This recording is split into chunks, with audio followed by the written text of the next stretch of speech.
E vërteta e ishullit të Sazanit. Pse Jared Kushner kërkon Sazanin dhe a do ta marr? Dëgjojeni me vëmendje. Ndiqeni me kujdes sepse dua që të jemi qartë në këtë video.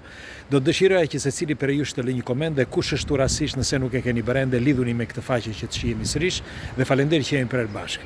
Atëherë unë do t'ju them nga këndvështrimi im se si e shoh të gjithën këtë, pastaj do të dëshiroja një komentin tuaj.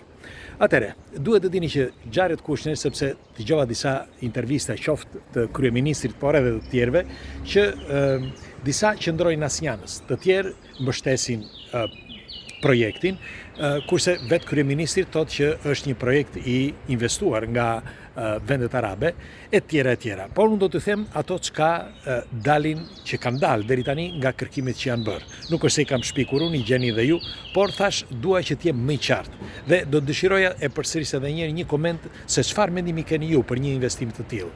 Padyshim sot jemi pothuajse shkuan një muaj gjysmë që ka protesta në Shqipëri dhe duhen vlerësuar këto protesta sepse nëse ka njerëz të pakënaqur, unë mendoj që në Shqipëri janë ata që kanë përqindjen më të madhe të pakënaqësive, sepse ç'është e vërteta, akoma sot ka probleme të mëdha. E dim shumë mirë këtë, nuk është se shpika gjë unë. Tani duhet të dini që Kushner, ç'është e vërteta, kërkon ishullin e Sazanit sepse do t'ju them se përse. Atëre, përpara në vitin 2022-23, kur ai hapi atë shoqërinë e tij ose shoqatën që quajtur Affinity Partners, në të ai kishte ndërmend me fjalë që të kishte investitor. Investitorët duhet ishin, nuk është se ai nuk kishte të ardhurë financiare, por kërkonte edhe investitorë të tjerë për të dominuar në disa zona që janë ende në zhvillim. Dhe njëri nga këto vende ishte Shqipëria, ose më mirë është ende Shqipëria. Pse?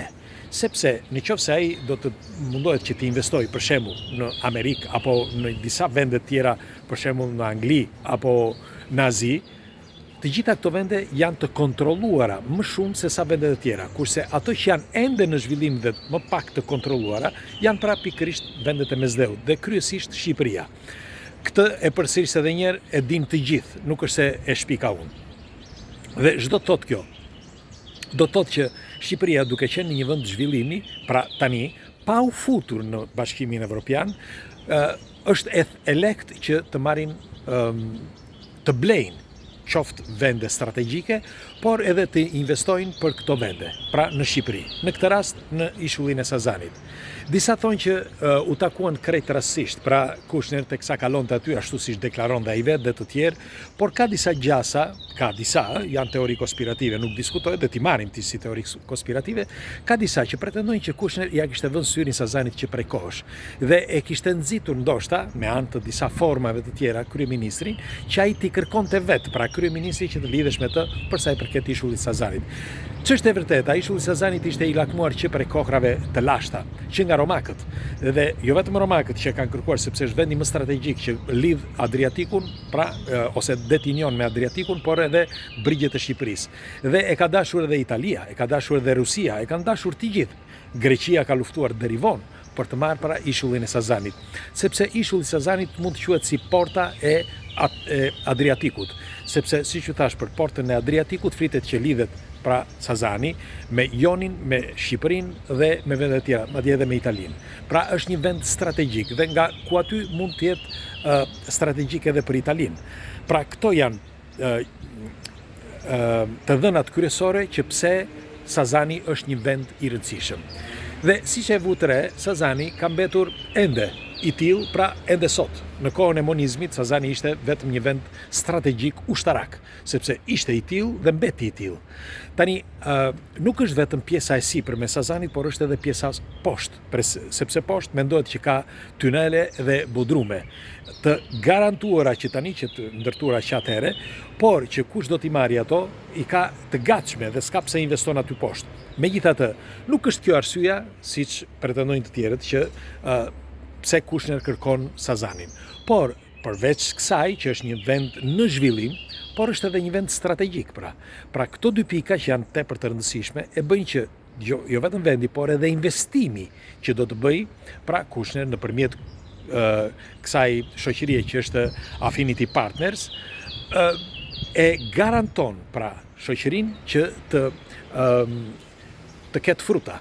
Sepse duke qenë në zhvillim dhe pastaj pasi të futet në Bashkimin Evropian, Shqipëria do të ketë një zhvillim akoma më të madh pra ekonomia e atij vendi ku ai ka ndërmend që të ndërtojë. Në këtë rast pra ky ishulli i Sazanit.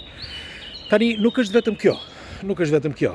Për fat keq ka edhe të tjera gjëra, janë vetëm teori konspirative përsëris edhe një herë, që sipas gjasave, sepse duhet dini që Kushner, dose këto të ardhuar financiare si tash që do të ndërtohet ky vend, pra ishulli i Sazanit nga kjo Atlantic Incubation Partners, një shoqëri që ajo do të ndërtojë, do të merret me këtë Affinity Partners. Pra Affinity Partners ajo kompania e madhe që investon, pastaj të tjerët janë ata që do punojnë me pak fjalë. Dhe është për 99 vjet. Tani çfarë do të ndodh për 99 vjet? E mbajnë të huajt, nuk e mban ti. Pra e kontrollojnë të huajt. Dhe nuk kontrollon vetëm Shqipërinë dhe Jonin, pra Detinjon, por kontrollon edhe Italinë edhe vendet e tjera. Pikërisht për këtë pra Bashkimi Evropian nuk do që të ketë një lidhje të tillë, pra ose një ndërtim i tillë në ishullin e Sazanit.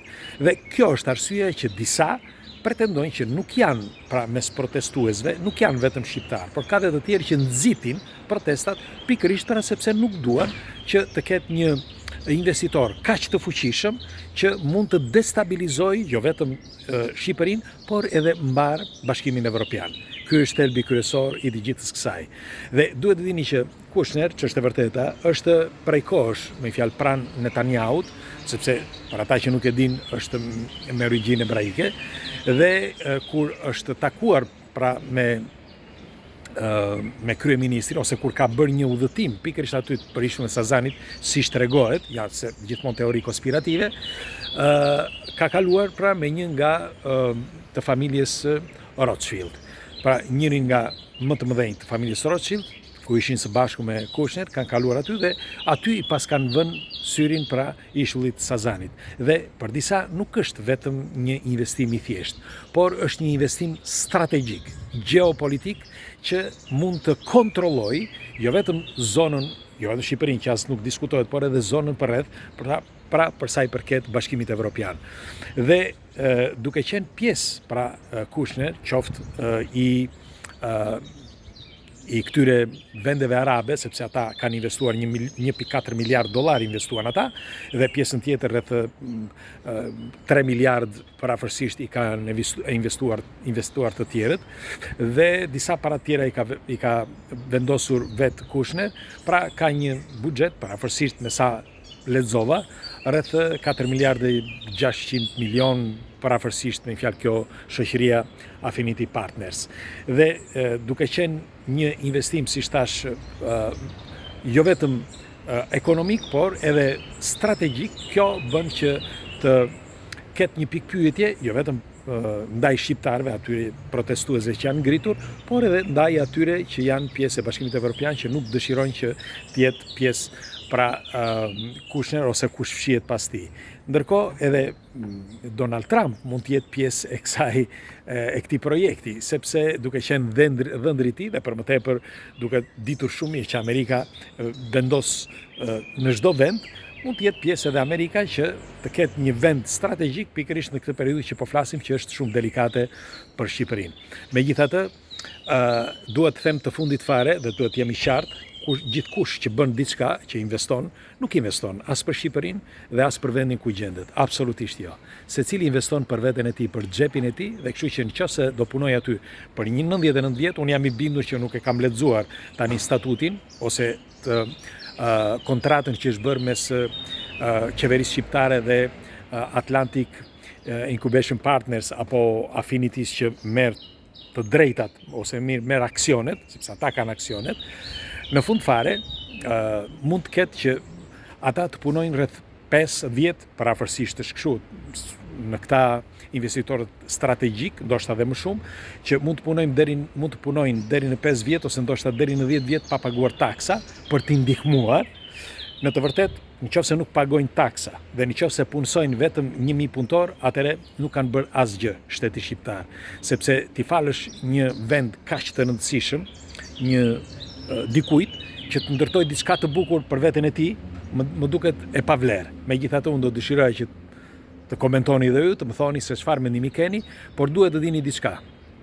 Gjithsekush investon për veten e tij dhe nëse nuk ka asnjë të ardhur financiare për Shqipërinë, që është një pjesë shumë e vogël nga punëtorët apo nga ndonjë shërbim tjetër, atëherë i bie që ky investim të jetë i pavlerë për sa i përket Shqipërisë. Dhe tjetra, që është akoma më e rëndësishme, jam i bindur që nëse ky investim do të shkojë deri në fund, që jam i bindur për këtë që askush nuk e ndalon nëse është futur Amerika apo Izraeli, dhe nëse do shkojë deri në fund, diçka është e rëndësishme që nuk do të ketë